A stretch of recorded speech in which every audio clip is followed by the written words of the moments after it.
भाजपा के युवा नेताओं द्वारा मकबूल शेरवानी को श्रद्धांजलि दी गई। हम आपकी जानकारी के लिए बता दें कि इस मौके पर मकबूल शेरवानी के चित्र पर पुष्प अर्पित कर उन्हें याद किया गया। वहीं इस मौके पर भाजपा के कई कार्यकर्ता भी उपस्थित थे और ये सारा का सारा कार्यक्रम भाजपा महासचिव राजेश मेहता की अध्यक्षता में करवाया गया।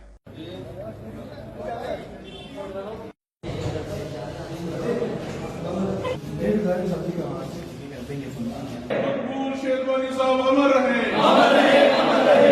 मकबूल शेरवानी साहब अमर रहे, अमर रहे, अमर रहे। भारत माता की जय, भारत माता की जय। मकबूल शेरवानी अमर रहे, अमर रहे, अमर रहे। शेरवानी जी अमर रहे, अमर रहे, अमर रहे। मकबूल शेरवानी जी अमर रहे, अमर रहे, अमर रहे।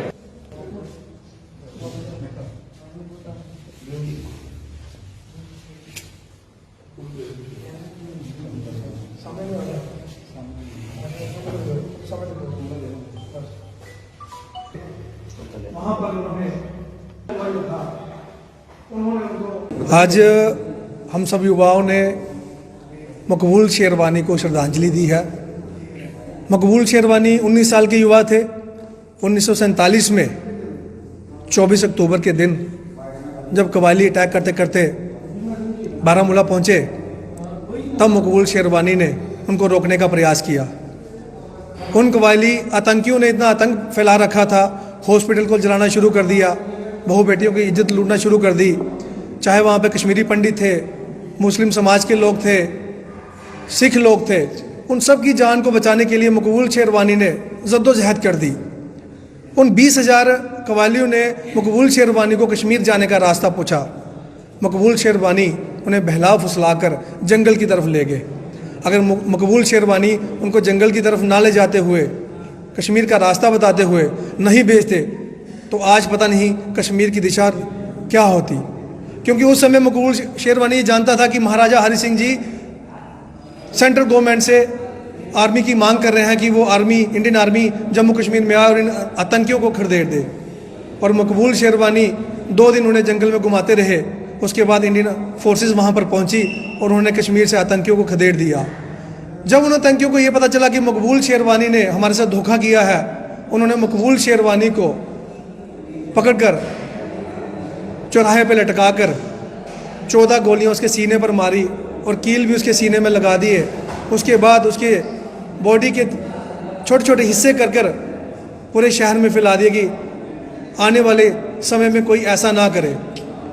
इसलिए मकबूल शेरवानी जो था एनसी का वर्कर था, लेकिन पीडीपी, एनसी, वहाँ की जो रीजनल पार्टीज़ हैं, उन्होंने कभी मकबूल शेरवानी का नाम मीडिया के सामने नहीं लिया, ना ही सुनहरे अक्षरों में उसका नाम कभी अखबार में उतारा गया। जब भारतीय जनता पार्टी की सरकार आई, मुझे आज भी याद है, हमारे माननीय प्रदेश अध्यक्ष रविंद्र रैना जी ने जब प्रदेश के अध्यक्ष बने और पहली बार जब वो कश्मीर के मकबूल शेरवानी के मज़ार पर वो गए, वहाँ पे उन्होंने तिरंगा झंडा लगाकर जन गण मन गाया और दूसरे दिन सारे कश्मीर के अखबार भरे पड़े थे कि मकबूल शेरवानी की मज़ार पे जन मन गण गाया गया।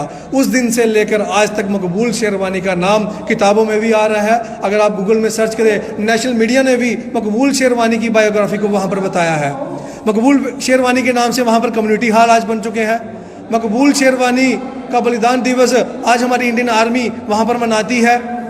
मैं जी इतना कहना चाहता हूँ कि असल में शेर कश्मीर मकबूल शेरवानी थे, ना कि यहाँ के शेख अब्दुल्ला जी थे। 19 साल का वो मकबूल शेरवानी, मैं उसको सलाम करता हूँ उसकी शहादत को। जब जब इस देश पर आफत आई था, युवा ने अपना बलिदान दिया है। चाहे वो भगत सिंह जी थे, चाहे वो अशफाकुल्ला खान थे, चाहे वो मकबूल शेरवानी था। पहली बार हमने ये कार्यक्रम यहाँ पर किया है। मैं सारे युवाओं से आह्वान करता हूँ, मकबूल शेरवानी को पढ़ें, उसकी शहादत को पढ़ें, उसका क्या योगदान था कश्मीर के लिए। अंत में मैं ये कहूँगा, हम एक पत्र लिखकर माननीय मोदी जी से आग्रह करेंगे, अमित शाह जी से आग्रह करेंगे कि कश्मीर में जो एयरपोर्ट है उसका नाम बदल कर मकबूल शेरवानी एयरपोर्ट रखा जाए। जैसा कि हमारे बड़े भाई मेहता साहब ने अभी आपको मकबूल शेरवानी के बारे में बतलाया, तो बड़ी खुशी होती है कि हमारा 19 साल का नौजवान, जिसने हमारी रियासत के लिए और पूरे मुल्क हिंदुस्तान के लिए जो कवालियों ने हमला किया था, उस हमले से अपने इस रियासत को बचाया और फिर अपना बलिदान दिया। कितनी कितनी गोलियां उनको मारी गई और फिर उनके टुकड़े टुकड़े करके पूरे शहर में फैलाया गया। मैं आज आपके माध्यम से ये बात आवाम तक और ख़ासकर जो युवा है, हमारे नौजवान पीढ़ी है जो हमारी, मैं उनको ये बताना चाहता हूँ कि हमारे अंदर भी हुब्बे वतनी और अपने मुल्क की मोहब्बत हमारे दिलों के अंदर होनी चाहिए और हमारी जान और हमारा खून जो है ये अपनी मुल्क के लिए, अपनी रियासत के लिए और अपने भाईचारे के लिए लग जाए। उन्होंने बलिदान दिया, उन्होंने कुर्बानियाँ दी, तो इतिहास के अंदर जो है आज उन्हें याद किया जा रहा है। अगर हम भी इसी तरीके से अपने मुल्क के लिए, अपनी रियासत के लिए अच्छा कार्य करेंगे, ईमानदारी के साथ काम करेंगे, तो हमें भी आए दिन जो है याद किया जाएगा। तो मैं अपने नौजवान भाइयों से यही अपील करूंगा कि आप जो है अपने मुल्क के लिए हुब्बे वतनी का जज्बा रखते हुए ईमानदारी के साथ काम करें और ये मकबूल शेरवानी के लिए दुआ करते हैं कि इनको करवट करवट जो है मग़फ़िरत की जाए और इनके दर्जे बुलंद किए जाएं और इनके घर वालों को सब्र जमील नसीब फरमाए। जैसा कि हमारे भाई राजेश मेहता जी, सुरमुद्दीन जी ने आपको काफ़ी डिटेल में मकबूल जी के बारे में बताया ही है कि कैसे एक 19 साल का युवा 24 अक्टूबर 1947 को उसने 20,000 कवालियों को कैसे करके कश्मीर में 2 दिन के लिए घुमाते रहे और अपने कश्मीर पे कब्जा नहीं करने दिया। हम ऐसे मकबूल शेरवानी को सलाम करते हैं और दुआ करते हैं कि को जन्नत नसीब हो। और रही बात दूसरी कि जैसा कि सब यही कहते हैं कि नहीं जी भाजपा रिलीजन को मानती है, भाजपा कास्ट को मानती है, भाजपा पार्टियों के लिए वो करती है, मैं यही मैसेज करूंगा कि चाहे देशभक्त कोई भी हो, चाहे जिस मर्जी पार्टी का हो, भाजपा उसको हमेशा उसके नाम को हमेशा उजागर करेगी और आगे भी करती रहेगी। 22 अक्टूबर शेर मकबूल वानी का यूम शहादत, यूम वफ़ात था। तो आज डिस्ट्रिक्ट कठुआ पार्टी ऑफिस में हम सब ने मिल के उसकी यूम वफ़ात, यूम शहादत पर उसकी मग़फ़िरत के लिए दुआएं की और देश के लिए भी दुआएं की। मैं आज आप मीडिया के ज़रिए सबको यही पैगाम देना चाहता हूँ कि जो शेर मकबूल वानी थे वो आप सब नौजवानों के लिए एक मिसाल होनी चाहिए कि जो उन्होंने अपने देश के लिए, अपनी रियासत के बचाव के लिए उस टाइम किया, अपने जान की कुर्बानी दे दी। हमारे और भी बहुत सारे वीरों ने शहादत दी, जैसे अशफाकुल्ला खान थे, वीर अब्दुल हमीद थे। अशफाकुल्ला खान के आज भी मुझे वो अल्फाज याद हैं कि उनको जब फांसी पे लटकाया जा रहा था तो उन्होंने कहा था कि आपकी आखिरी ख्वाहिश क्या है, तो उन्होंने कहा था कि कुछ आरजू नहीं, बस यही आरजू है दिल में, लाकर थोड़ी सी रख दो खाके वतन कफन में। तो मैं आज उन नौजवानों को जो देश के ख़िलाफ़ बातें करते हैं, देश के ख़िलाफ़ नारेबाजी करते हैं, मैं उनको ये बात कहना चाहता हूँ कि आपके लिए शेर कश्मीर मकबूल वानी साहब एक मिसाल होनी चाहिए कि जैसे उन्होंने अपने देश के लिए अपनी जान की कुर्बानी दे दी, अशफाकुल्ला खान ने दे दी, वीर अब्दुल हमीद ने दी। तो आपको भी अपने देश के साथ प्यार रखना चाहिए, अपने देश की हिफाजत के लिए, अपने देश के फ़ायदे के लिए, अपने देश के मुफाज के लिए बात करनी चाहिए। शुक्रिया। भारतीय जनता पार्टी कठुआ जिला कार्यालय में मकबूल शेरवानी साहब जी को आज श्रद्धांजलि दी गई। आज के इस कार्यक्रम में विशेष रूप से हमारे जिला के महामंत्री राजेश मेहता जी, हमारे एसटी मोर्चा के जिला अध्यक्ष जनाब सुरमुद्दीन जी, हमारे युवा मोर्चा के जिला अध्यक्ष भाई मनमोहर पंगोत्रा जी, मुझे लगता है ये तीनों यहाँ ना हो तो इस कार्यक्रम को सफल बनाना मुझे लगता है ठीक नहीं होगा। और इन्होंने अपनी उपस्थिति दी और जनाब मकबूल शेरवानी साहब को आज हमने श्रद्धांजलि अर्पित की है। तमाम युवा साथियों से मैं मीडिया के माध्यम से आह्वान करूंगा कि मकबूल शेरवानी साहब की जीवनी को भी हम सबको पढ़ना चाहिए। तो आज मैं सभी युवाओं को कहूंगा कि मकबूल शेरवानी साहब की जीवनी को पढ़ें और जो इनका संघर्ष कश्मीर के लिए, मैं कहूंगा अगर आज मकबूल शेरवानी साहब नहीं होते तो कश्मीर भारत का नहीं होता, क्योंकि 2 दिन तक पाकिस्तान की सेना को ये है जंगलों में ये घुमाते रहे, जिसके कारण उस सेना का पीछे रही और 26 अक्टूबर को महाराजा हरि सिंह जी ने भारत के साथ विलय किया और विलय साइन होने के बाद भारतीय सेना जो है कश्मीर में आई और उनको मुंह तोड़ जवाब दिया और हमने विजय प्राप्त की। जैसे कि आप सब जानते हैं कि पिछले दिनों हुई बारिश की वजह से किसानों की फसलें जो है वो खराब हो चुकी है और हर एक जगह किसान जो है मुआवजे की मांग कर रहा है सरकार से। और वही हम आपकी जानकारी के लिए बता दें कि आज कांग्रेस कार्यकर्ताओं का शिष्टमंडल पूर्व मंत्री मनोहर लाल शर्मा की अध्यक्षता में डीसी कठुआ राहुल यादव से मिलने पहुंचे और उन्होंने उन्हें एक ज्ञापन सौंपा जिसमें साफ तौर पर यह लिखा गया था कि किसानों को जो उनकी फसलें बर्बाद हुई है उसका मुआवजा दिया जाए। और उनका यह भी कहना था कि ये ज्ञापन जो है माननीय उपराज्यपाल मनोज सिन्हा तक पहुंचाया जाए।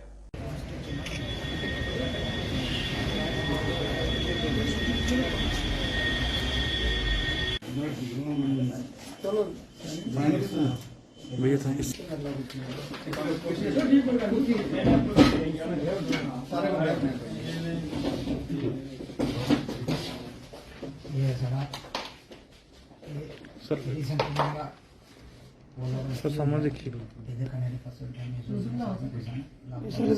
सर थोड़ा ही हर विलेज उधर वाशना डिस्ट्रॉय हुई है उधर बहुत सी ऐसी जगह ने जिथे एंड इतनी ज्यादा पई है 100% ही फसल खत्म और मस्टर्ड दी जेडी सरियां लगदी है ना सरियां वेजिटेबल्स वो टोटली डिस्ट्रॉय हुई अपनी फसल।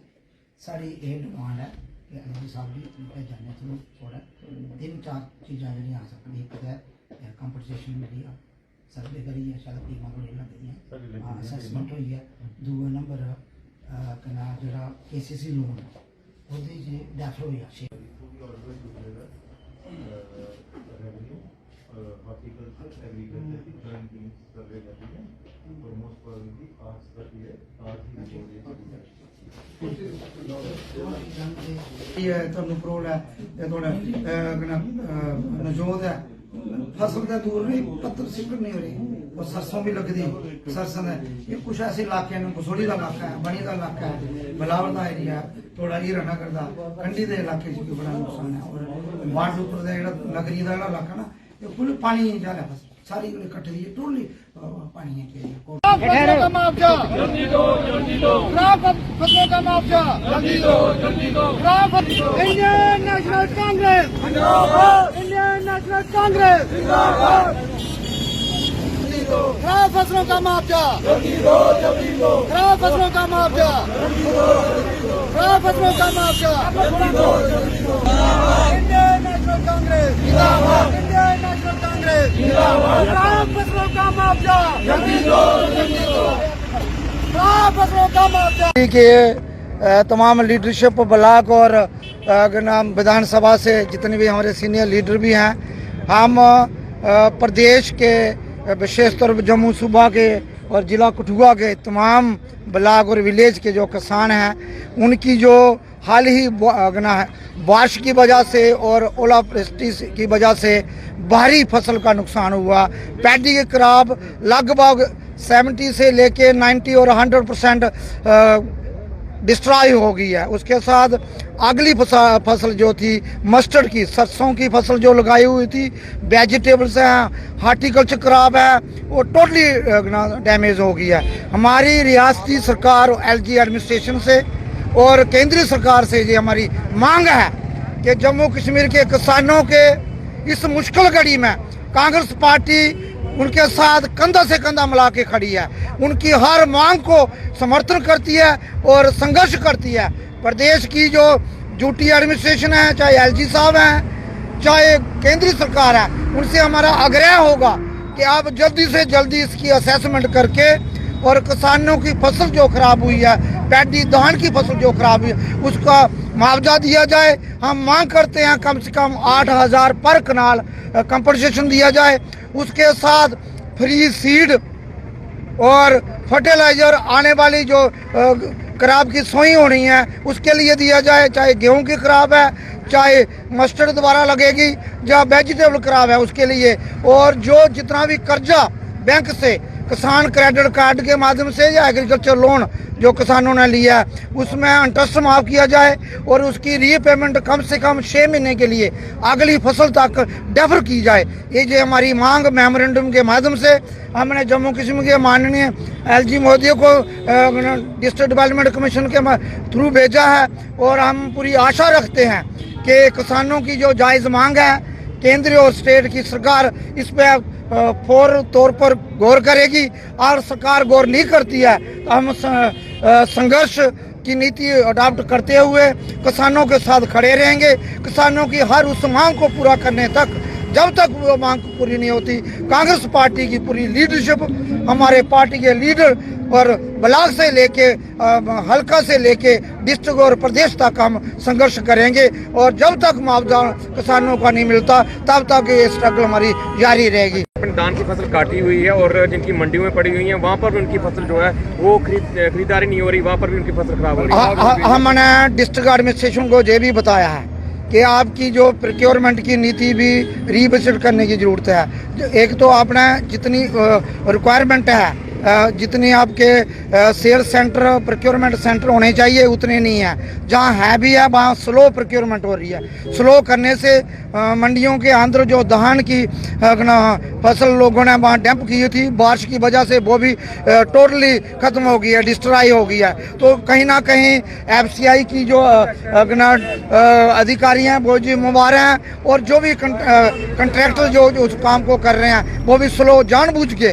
और उसमें इसमें और ऐसे अटकलें डाली गई हैं। किसानों को कहीं ना कहीं ये सरकार परेशान करना चाहती है। दफ्तरों और ऑफिस के अंदर दौड़ते रहें, संघर्ष करते रहें और किसानों का समय व्यर्थ नष्ट हो। मैं ये कहना चाहता हूँ प्रोक्योरमेंट तेजी से की जाए और सेंटर जहां फसल बची है वहां सेंटर रखे जाएं।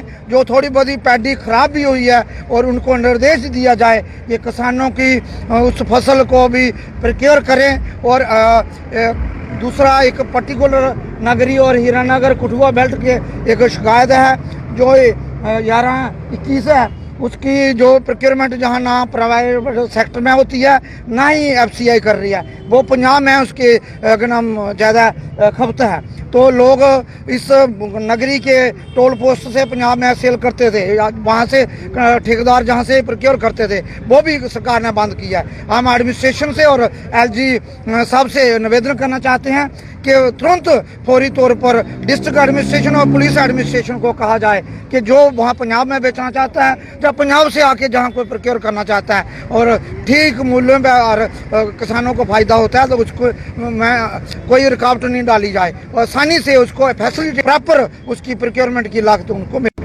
देवेंद्र सिंह जी, बिंदु जी हैं, राधना जी हैं, सारे जितने भी साथी जिले के हैं आए हुए थे, और हमारे कुलवीर सिंह जी लक्की भी साथ हैं, अनिल जी सारे। एक मेमोरेंडम हमने दिया है, ये दिया है कि जो अभी रिसेंट अनएक्सपेक्टेड और बेमौसमी जो बरसात हुई है, भारी बरसात हुई है बेमौसमी, और बेमौसमी जो ओले पड़े हैं जिससे हमारे धान की पूरी रियासत में और ख़ासतौर पर ज़िले में कठुआ में बहुत ज़्यादा नुकसान हुआ है। जो तो लोगों जिनकी फसल काटी नहीं गई थी उनका भी नुकसान हुआ है, जिन्होंने काटी थी खेत में पड़ी थी वो भी नुकसान हुआ है, और जिन लोगों ने सेंटर जो प्रोक्योरमेंट सेंटर में पहुंचाई थी वहाँ भी महीना लोगों का पड़ी हुई थी, लोग वो प्रोक्योर नहीं कर रहे थे। एक महीने से लोगों को किसी का 50 नंबर था, किसी का टोकन मिला था 60 नंबर का। तो ये प्रोक्योरमेंट की जो इनकी पॉलिसी वो भी ढीली थी। अब लोगों का जो नुकसान हुआ है, जो सरकार की अगर प्रोक्योरमेंट पॉलिसी सही होती, लोगों का माल जो सेंटर में पड़ा है खराब हुआ है वो अगर टाइमली प्रोक्योर कर लेते शायद बहुत नुकसान नहीं होता। हम ये सरकार से यही अपील करते हैं आज के दिन, जो सभी ने यही अपील की है। हमने जो मेमोरेंडम दिया है ये गवर्नर साहब को जाएगा, उसमें आपको कापी मिल जाएगी। उसमें 3-4 मांगे रखी हैं। एक तो जो नुकसान हमारे किसान भाइयों का इस बारिश की वजह से, ओलाबारी की वजह से हुआ है, उसका फौरी तौर पे सर्वे करके उनको जो उनका मुआवजा बनता है उनको फौरी तौर पे मुआवजा रिलीज किया जाए। एक तो ये। दूसरा हमने डिमांड की है उसमें कि जो आने वाली फसल है उसके लिए बीज और खाद सरकार फ्री दे लोग किसानों को, ताकि वो जो उनको नुकसान हुआ है फसल का वो वहाँ पर थोड़ा बहुत अपना, क्योंकि जो हमारे जिम्मेदार भाई हैं उनका अगर रोजी रोटी इसी पे डिपेंडेंट थी, जो फसल वो लगाते हैं वहाँ से ही अपनी रोजी रोटी इनकम का सोर्स था, अब वो उनका ख़त्म हो गया, वो नुकसान हो गया। तो हम सरकार से यही आज अपील करना चाहते हैं कि सरकार फौरी तौर पे कंपनसेशन रिलीज़ करे। जो हमारे जिम्मेदार भाई और सेंटर, जैसे वहाँ पर हमारे कुछ ऐसे सेंटर हैं जो सैंक्शन थे, जिसमें दन्नी में एक सेंटर था सैंक्शन लेकिन खोला नहीं गया है। नगरी में जो सेंटर खोला है वो गूंद में खोला है, चाहिए था नगरी में, वहाँ टोल प्लाजा है, वहाँ पर जगह भी थी इनके पास, वहाँ पर फौरी तौर पे एक सेंटर खोले ताकि लोगों की जो फसल है जो सरकार उठा सके। इसी तरह हमारे प्रेसिडेंट साहब ने जैसे बताया कि 11-21 जो हमारे होती है यहाँ इसकी इतनी लागत नहीं है, ना सरकार FCL वाले लेते हैं ना लोग लेते हैं। तो ये पंजाब में जाती थी, वो इन्होंने बैन कर दी, जाने नहीं दे रहे। तो वो भी लोगों का नुकसान है, उस पर भी गौर करें और वो वहाँ जाने के लिए उसको छूट होनी चाहिए। तो इसके साथ हम किसानों के साथ आगे भी रहे हैं। जो किसानों की 3 मांगे हैं, जो काले कानून बनाए हैं, हम उसकी भी पूरी सपोर्ट करते हैं उनकी, और सरकार से फिर अपील करते हैं कि काफ़ी लंबा अरसा हो गया, वो जो 3 कानून वो भी वापस लें और किसानों को कंपनसेशन दी जाए। देखिए, आज का जो मेमोरेंडम था ये हमने डीसी साहब के द्वारा माननीय राज्यपाल उप राज्यपाल जो हमारे मनोज सिन्हा जी उनको दिया है। ये कि आपने देखा है कि पिछले दिनों किसानों को कुदरती मार जो पड़ी है, जैसे ओले पड़े, जहाँ बारिश पड़ी, उनसे उनकी फसलें ख़राब हो गई हैं। तो इसके संदर्भ में हमने डीसी साहब को एक मेमोरेंडम दिया था कि ताकि उन लोगों को जो हमारे किसान भाई हैं, उनको वैसे भी कुदरती मार है, कभी सरकार की मार है, उनको कुछ कंपनसेशन दिया जाए ताकि वो उनको राहत की सांस मिले। चाहे आपने देखा कुछ मंडियों में धान पड़ा वहाँ पे सड़ गया, और इनके जो डिपार्टमेंट्स थे, चाहे वो एग्रीकल्चर था या कोई और डिपार्टमेंट थे, जिन्होंने उसको प्रॉपर वहाँ पे कोई शेड नहीं था, प्रॉपर वहाँ उनको तरपाल नहीं मिल रही है, वो लोगों को कह रहे हैं, किसानों को कह रहे हैं कि आप खुद खरीदिए।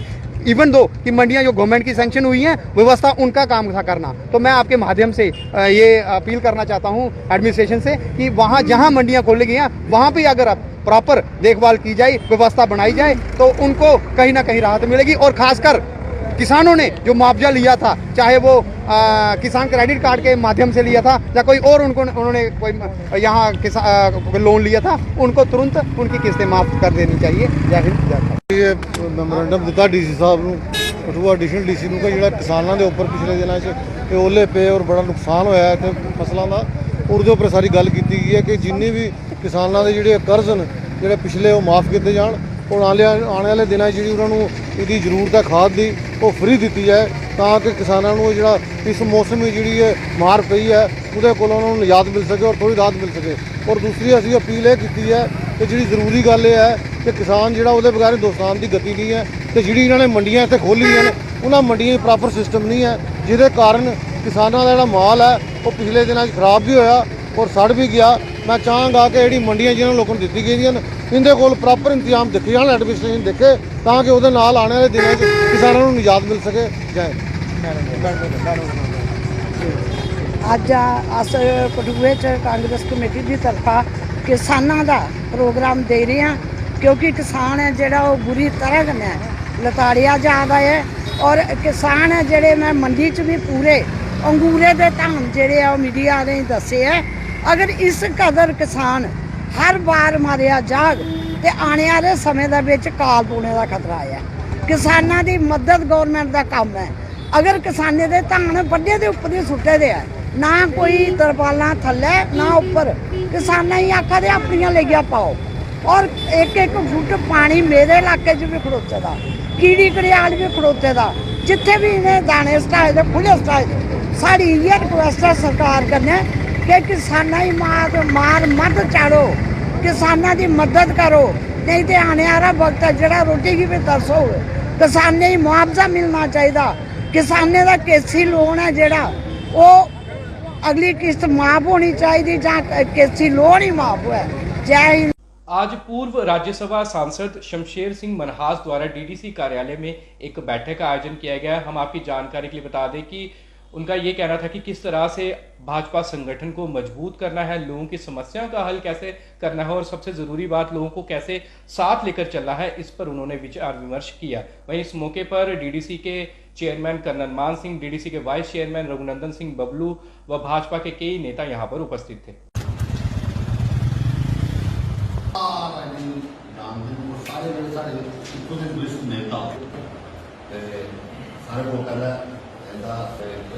सम्मान करना इंदा और मौके दिया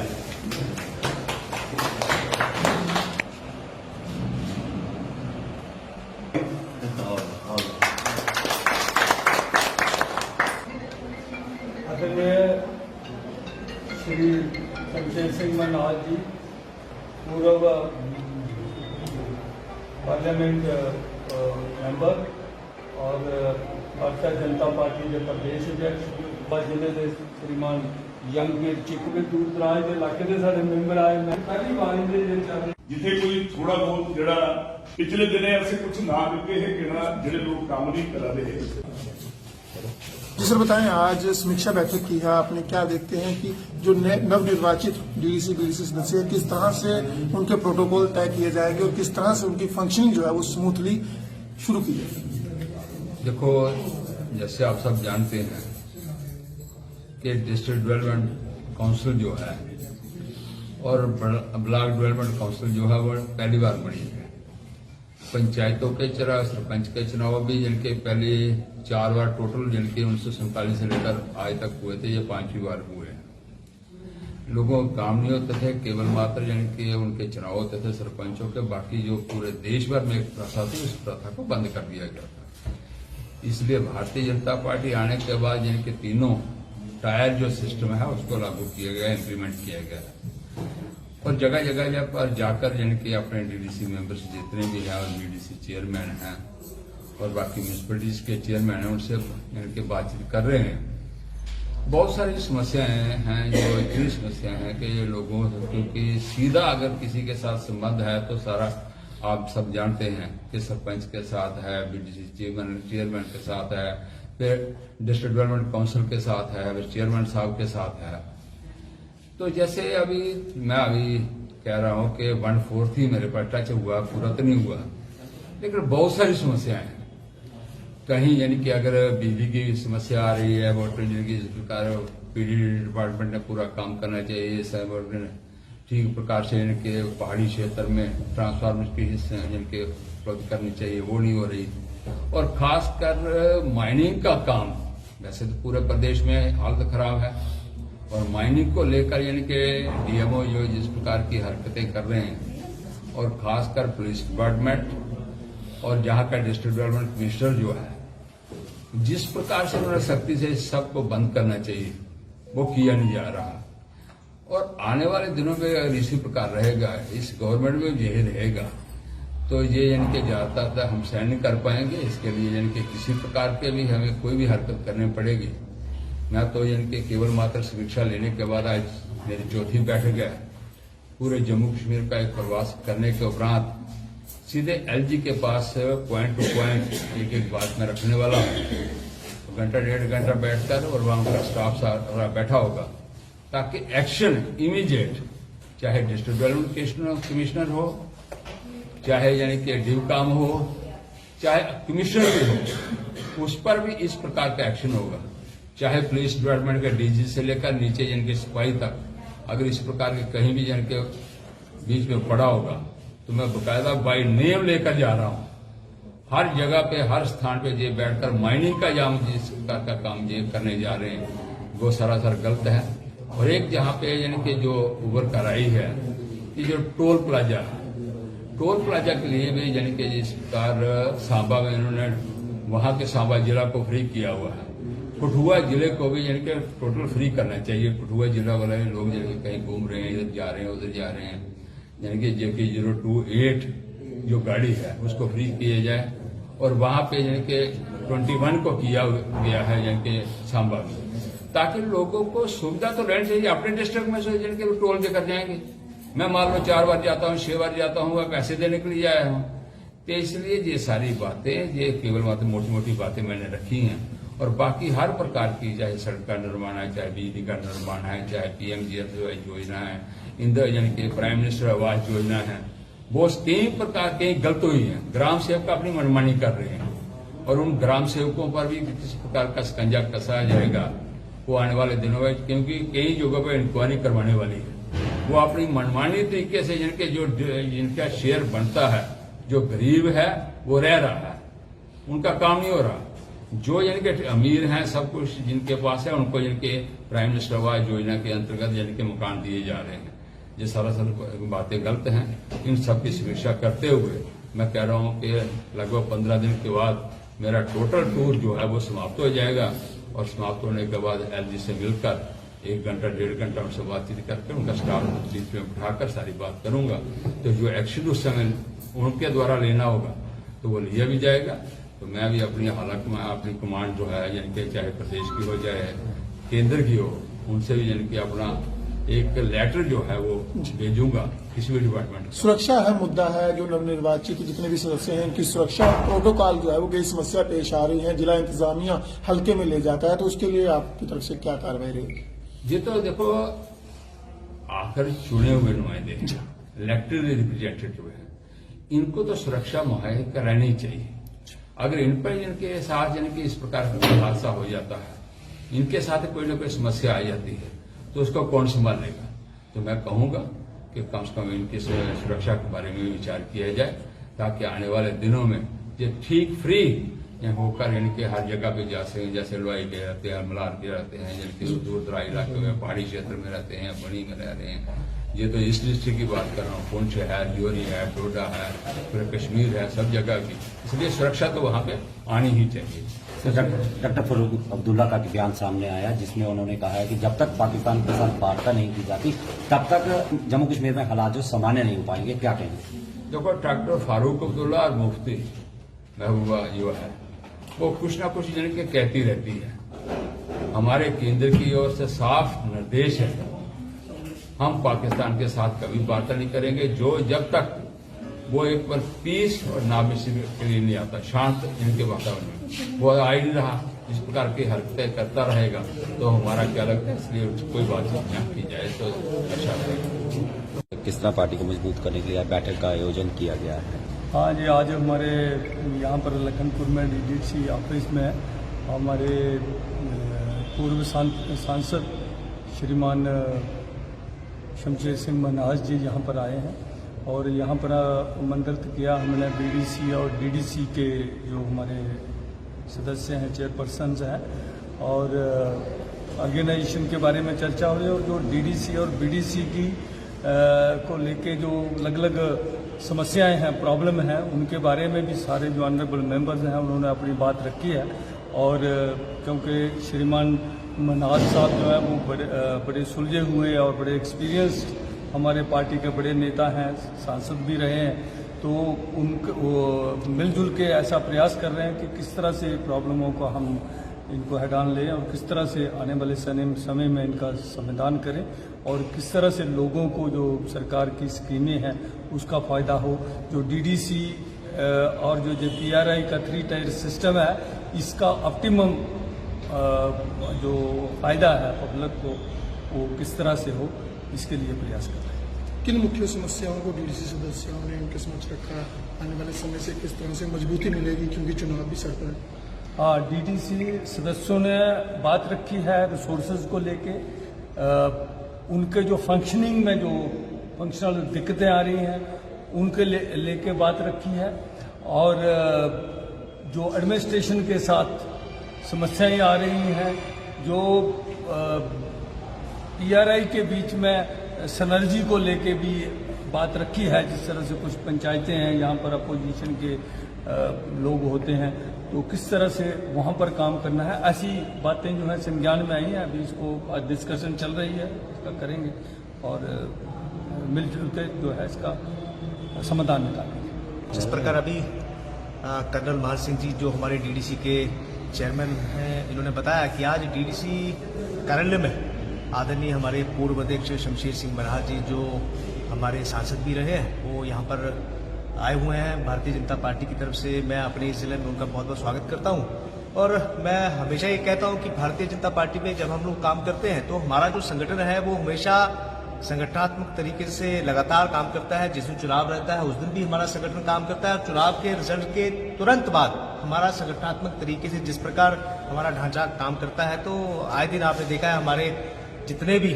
सीनियर हमारे नेता हैं वो भारतीय जनता पार्टी के इलेक्टेड मेंबर हो, चाहे भारतीय जनता पार्टी के हमारे संगठनात्मक जो हमारा ढांचा है उसके मेंबर हो, सबको कहीं ना कहीं मार्गदर्शन देने के लिए कहीं ना कहीं हमारे कार्यकर्ता, हमारे सीनियर नेता पहुंचते हैं। तो आज शमशेर सिंह मनहास जी हमारे बीच में पहुंचे हैं और उन्होंने बताया कि किस प्रकार से हमारे जो इलेक्टेड मेंबर्स हैं, हमारे जो डीडीसी के मेंबर्स हैं, हमारे जो बीडीसी के चेयरमैन हैं, हमारे जो इलेक्टेड मेंबर जितने भी हैं, उनका समन्वय भारतीय जनता पार्टी के जो हमारे ऑर्गेनाइजेशनल हमारा जो सेटअप है, हमारे जो कार्यकर्ता हैं उनके साथ किस प्रकार लाइजर रहना चाहिए, ऐसी सारी जानकारी उन्होंने मांगी। और अपने अपने क्षेत्रों में संगठन को किस प्रकार साथ रखकर वो डेवलपमेंट के जो वर्क्स हैं वो काम किस प्रकार से कर रहे हैं, ऐसी जानकारी भी उन्होंने मांगी। और उनको क्या क्या कठिनाइयां उनको आ रही हैं, ऐसी सारी जानकारी और एक समीक्षा बैठक आज उन्होंने ली है। मैं अपनी तरफ से आदरणीय शमशेर सिंह मनहास जी का जो मैं कहूँगा बहुत ही बड़े नेता हमारे प्रदेश के